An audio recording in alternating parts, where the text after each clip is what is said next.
Дождот кој паѓа проблеми предизвикува и во земјоделството. Дел од површините се под вода и тешко во наредниот период да се влезе во нивите, а кај засејаното можна е појава од болести. Има болести, има и досушење на корене ќе се дојде. Треба, мислам, после прскање треба така да се дојде па до некој.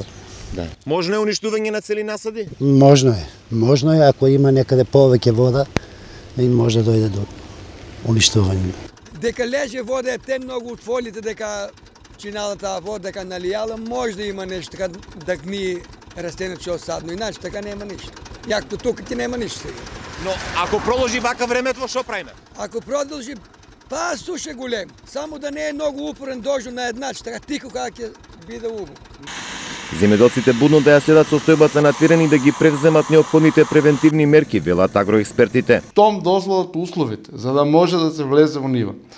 Обавезно да имаме задолжителна заштита со бакарни средства. Значи, бакарните средства се едни од средствата кои помагаат за сузбивање на бактеријските болести кај гренарството, односно кај пиперката, па кај други култури.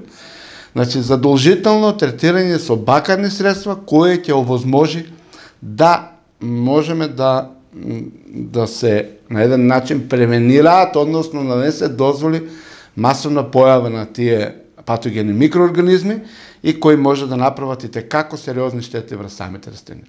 УКМР најави дожд во Струмичко и во следните денови, што за земјоделците ќе представува нови главоболки.